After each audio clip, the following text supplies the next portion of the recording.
Hello everybody and welcome to another episode of the 5 Rounds Podcast, the only podcast out there with the cardio for those deep water championship rounds. I am Mags and I have just finished watching UFC Fight Night, Walker versus Hill.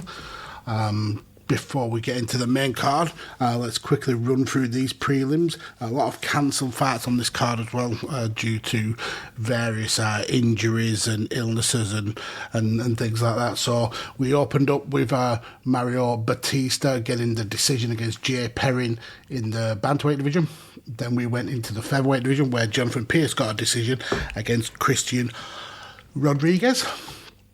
Then back to the bantamweight for a third round KO by Chad Anhalaga. Apologies, Chad. He knocked out Jesse Strader. Going into the women's strawweight division, we saw Gloria DePaula pick up the decision against Diana Belbita. Chaz Skelly was next up, picking up the second round KO of Mark Strigel. Then Jessica Rose Clark, unfortunately her recent skid continues as she finished, was beaten in the first round by Stephanie Egger. And then the feature prelim was Gabriel Benitez, a big member of the team down there with Cain Velasquez heading up with a lot of prospects. Unfortunately, that didn't go too well for him as he was finished at the tail end of the first round by David Anama after looking really well in the opening few minutes of that round as well. Unfortunately, he was knocked clean out afterwards. So let's get on to this main card. And like I said, there were a lot of cancelled fights. I mentioned them last week, but I'll quickly run through them again. So this was meant to be headlined by Rafael Dos Anjos taking on Rafael Fiziev. That has been cancelled. Then we had a heavyweight fight between Ilya Latifi and Alexander Romanov cancelled. We had Elise Reed taking on Corey McKenna cancelled, and then finally we had Mohamed Mokaev taking on Cody Durden. So essentially that's left us with a 5-fight main card. That's not to say that there wasn't a lot of decent action in this card. So let's get into the opener. Abdul Razak Al Hassan taking on Joaquin Buckley, two incredibly exciting middleweights.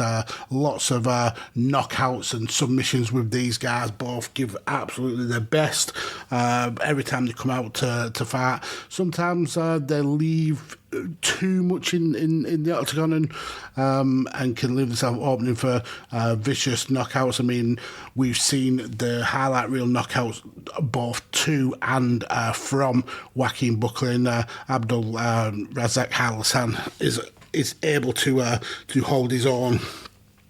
But getting into the fight, it was Buckley that started the fresher and started the more energetic, popping the few jabs. Al Hassan was content enough to stay in the centre of the octagon. Took him a while to start firing. We saw the odd kick come from him, but mostly with misses. It was Buckley who was kind of doing a lot of the work. We see Al Hassan slip on a high kick, and before Buckley's able to get in to control it on the ground, Al Hassan's able to get back up. Eventually, we see Al Hassan let a big right hand go, which really kind of shook up Buckley. It essentially forced him to shoot for the takedown, which was blocked and postured by Al Hassan. But this gave Buckley a lot of confidence, and he was able to pepper a few short jabs, keep Al Hassan thinking on his feet. And then we see another attempt at a takedown, again stuffed by Al Hassan. Buckley started to land a few big body shots. Al Hassan answered back with that big right hand again. And then we see a big left, straight left that kind of rocks Al Hassan, and we can see him see him stagger back a little bit. Buckley started throwing some big punches. Alhassan started firing back with some of his own. Buckley goes for another takedown at the end of the round, which is stuffed, but he's able to land a few punches before the end. In terms of who the round would go to, I think it's Buckley mainly for the action. Although Alhassan did hit the harder, the volume was just there with Buckley, and a lot of that continued into the second round. In fact, I would say it's likely that Buckley turned up the tempo a little bit more. He certainly found his range a lot better. Was very confident, changing levels, leaping forward. Even though he didn't succeed a lot with the takedowns, the fact that he was there, changing up his game plan, landing big shots, and then going for the opportunities of takedowns. He ended up tiring Alhassan out, and you can see that he's taking some huge breaths, and Buckley is able to pin Alhassan up against the cage, and even though Alhassan is covering up and making sure that the shots are not all getting through, Buckley is just absolutely opening up from headshot to headshot, and when the headshots weren't landing, Buckley going to the body, really kind of punishing Alhassan. But when Alhassan sensed a little bit of an opening, he was able to throw some big shots back, really kind of landing some huge bombs. Buckley does end up with the takedown at the end, ends up essentially sitting Alhassan down, and he's really took the momentum in this fight. The third round is arguably Alhassan's best round. He seems to throw a lot more shots. He's able to actually get his own takedown when Buckley goes in for the clinch, and Alhassan's able to reverse it, landing some big shots on the ground. But he does overstretch and really kind of overcompensate for one big shot, which actually throws him off balance and gives Joaquin Buckley the opportunity to get back to his feet. So whilst back on the feet, you can see that Alhassan has finally got that confidence, and he starts to throw hard shots. But the issue is he's only throwing singles. He's not following up with any kind of combinations or setups or anything like that. We get a trip by Alhassan, which almost gets him trapped into a Kimura. Buckley's able to get to his back and then onto his knees. Alhassan takes the back. Buckley is able to stand up though, and then we see Alhassan dragging back down to the canvas, land on top, get a few short elbows in. With Buckley in half guard, he gets a knee shield in to really kind of stop the momentum of Alhassan. We then see Alhassan try to shift into side control, but he's leaving it too little too late, landing a few shots on the ground, but nothing that would cause a lot of damage to Buckley. And certainly with him needing the finish, he didn't do enough. He arguably won that round, and I think all the judges saw that Abdul Razak Hassan won this third round, but unfortunately Buckley did enough in those first two to get the victory. That's actually the longest fight that both guys have been in. I think the average fight time for Buckley was something like 4 minutes 40 seconds, and for Abdul Razak Hassan it was like 6 minutes. So for them to go 15 minutes it's a rare treat, and it was a really kind of good chess match between two good strikers and excellent wrestlers. So great fight and great victory there for Joaquin Buckley. So next up on the card we go into the lightweight division. Jim Miller, the old dog. I think this was a officially his 50th fight now in MMA, 38 of those in the UFC, taking on debutant in the octagon, Nicholas Motta. And I saw an interesting, before we get into the fight, I saw an interesting statistic over Jim Miller's last few fights. Between the last 4 fights, he has faced 3 debutants and someone who had only had a 2-0 record in UFC. So I think the consensus is that the UFC are doing all they can to make sure that this guy is still able to make a living, but he gets to that UFC 300 because if you don't know, Jim Miller was on UFC 100, and he then also fought on UFC 200. And before he retires, bearing in mind he's like nearly 40 years old now, he wants to get onto UFC 300, essentially set a record that perhaps no one else will ever beat, being on 3 consecutive 100 pay-per-views. So I do like the way that they're not so much giving him cans, but he's the testing ground, I suppose, for new up and comers in the UFC. And unfortunately for Nicholas Motta, he failed the test. Miller in the first round was able to pour the jab away, following it up with lefts, really keeping Motta guessing to when that big left was coming. Motta lands a big left of his own, which almost wobbles Jim Miller, but Motta takes his time and is perhaps a little bit too patient and gives Miller the chance to kind of recover and fire back with some leg kicks.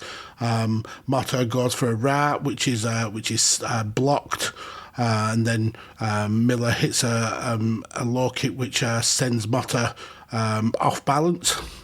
Motta replies with a jab, and he's incredibly patient in this first round. Really, like I said, too patient. He's not following up on his opportunities when he's hitting big moves, big shots. He's not capitalising on them. Motta lands some big shots to the body. But Miller hits Motta square in the face. But then what the difference is that Miller was mixing up. He was landing the leg kicks as well, really kind of increasing the output. Lands a Superman punch to Motta, which he eats. Then Miller is able to follow that up by getting into the clinch, landing some knees. Motta's able to work his way out, lands a quick head kick on Jim Miller, and then finally we do get to the ground for a little bit when Miller lands a low kick to trip Motta. But we do end up on the feet. Jim Miller really kind of bullying Nicholas Motta in this first round. Second round, Motta comes out a little bit more active because he's not made a good impression on his first round and certainly needs to really kind of turn up his game. But Miller goes straight back to those legs. He's got a lot of success there. Motta trying to get busy with his punches and land a few more, but Miller is just absolutely destroying those legs and following up with nice peppery jabs. Motta, it starts to land a little bit more, but Miller lands a huge right hand that sends Motta down to the floor. As the old dog would do in this position, he quickly seizes on that opportunity and just starts landing punch after punch after punch until Kevin Peterson eventually stops the action.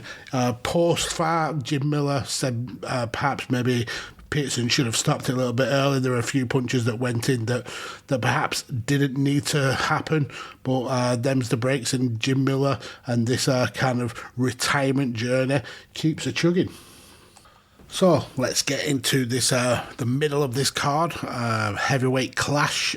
Parker Porter, who has been with a couple of really good victories under his belt in his burgeoning UFC career. Even though he has been actually in the fight game for a long time. Back in 2008, he actually faced John Bones Jones, but he was taking on Alan Baudot, another member of that Fernand Lopez team from France, teammate of Cyril Gagné, former teammate, obviously, of Francis Ngannou. So yes, a lot of hype around Alan Baudot. Parker Porter's all looking to perhaps play spoiler, I suppose. Struggled in the first round. Baudot was very light on his feet, able to pop in and out of range. He was a good 4 inches taller than Parker Baudot, and he had about 8 inches in reach advantage. So he was able to dictate the range for long periods of this fight. But Porter's jab is a dangerous weapon in this game, and when he's able to get inside that range, he's a fighter who doesn't have any fear of getting hit. He's more than willing to take a shot to the face if it means he can set up for a jab and a hook and get in and out. He does that quite a lot. His movement for such a big guy is quite outstanding. Gets in quite a lot. Gets the clinch up against the fence. Porter really staying busy, kind of like bullying Baudot. Not in so much in terms of output, in terms of shots, but just grinding him up against the octagon. Baudot goes for a knee. Porter's able to defend that, backs away, starts trading some punches with Baudot, who lands a really decent uppercut, but Porter follows that back by rushing Baudot up to the fence, elbows. Baudot goes for a knee. He's able to get back to the middle. Porter then takes the fight to the legs. We end with a trade in shots. Going into the second, Baudot is still trying to capitalise on the fact of his reach and his length and his mobility, where Porter is more than happy to get in there and do a little bit of the dirty fighting that somebody with such a disadvantage in reach needs to do. Lands some good kicks to the body, starts to chop down at the legs. He sees Baudot winding up some big punches, but is able to telegraph them. Uses that to get the opportunity for a single. That isn't there, so he switches to the double. Baudot is able to kind of twist in midair and get actually top position from the takedown. But Porter's able to get back to his feet, get the sweep, and then take his own top position. Doesn't keep him down. Doesn't keep Baudot down for long, and he's able to crawl back to his feet. But Porter just clocks him with one of those almost patented Conor McGregor style shoulder shots before he backs away, and Baudot is looking a little bit more tired now, a little bit more tested. He's taking a lot more of the shots from Parker. He's not as bouncy on his feet anymore. We'll get some more clinching. Baudot lands a big right hand, whilst Porter does concentrate on those legs. And again, another big right hand at the bell, which causes a little bit of friction. Porter, I think, he believed that it was after the bell, but it was a little bit of tit for tat, a bit of kind of the drama of fight night. But going into the third, Porter is bleeding early after a bit of an exchange coming from his nose. Baudot follows that up with some jabs. Porter goes back to what was working in the second round, and that's the leg chops. Bador tries to fire some shots over the top, lands a couple of good right hands, which kind of shakes up Porter a little bit. Bador follows that up with a decent uppercut, but Porter... he just doesn't stop. He's forever trying to move forward. Bador starts to do a little bit of showboating, which is confident, I suppose, but I didn't think he was certainly in a winning position. It was a lot tighter than perhaps he thought it was. And then as we get to the final stages of the round, Porter tries to go for the takedown, which is sprawled by Alan Bador. Porter tries to stick with it and is able to muscle through and finally get the fight down to the ground. Bador flat on his back. Porter goes for a Kimura, which isn't there, but he does get half guard. About a minute to go, Porter pushes up to mount and starts hitting some elbows at the end. I think that is what essentially secured him that round. And that and the impressive second meant he picked up the unanimous decision, all three judges giving it 29-28, with Parker Porter picking up the victory.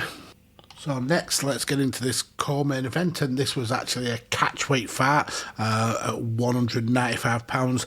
That's because Kyle Daukaus was actually meant to face Julian Marquez, but unfortunately Julian Marquez was pulled from the event and replaced at very late notice by Jamie Pickett.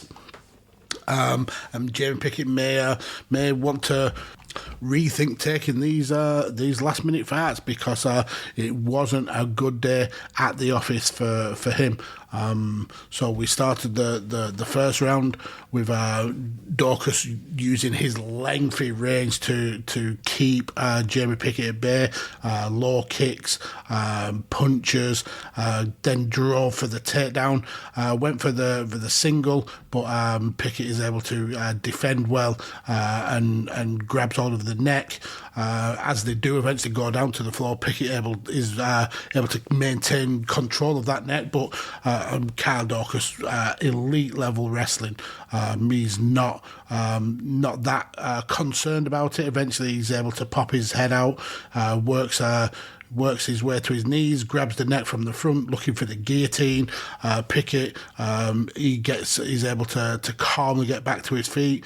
Daukaus does not let up though, and he's able to clinch.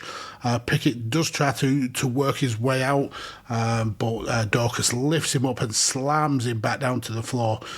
Pickett again just powers his way back to the feet. Daukaus does try to backpack, but unfortunately it's not there. So we get a reset where Daukaus has to start throwing some more shots, which he happily does and lands a few right hands. Then gets another takedown. Pickett is able to defend from his back, but this is ideal position for Kyle Daukaus. Perfectly in control. Goes for the squeeze on the doors choke, and just as the klaxon goes for the end of the round, we see Pickett tap. So with less than a second on the clock, Jamie Pickett submits to Kyle Daukaus's doors choke. Quality victory for Kyle Daukaus against somebody who usually is much bigger than him. But yeah, unfortunately for Jamie Pickett, this was one last minute fight that maybe he should have avoided. Main event time now, and this is an exciting fight between two very different style of fighters. Johnny Walker, very exuberant, sometimes to his own detriment, that exuberance, but he seems to be maturing into a top draw UFC fighter. What he needs to get is consistency, which the same kind of consistency that almost took him to the big dance when John Bones Jones was champion. And he's coming up against Jamahal Hill, who has been an absolute killer in recent months. Jamahal has had some huge victories here in the UFC, including that light heavyweight fight against Vincent Prieur, and the very controversial victory over Jimmy Crute late last year.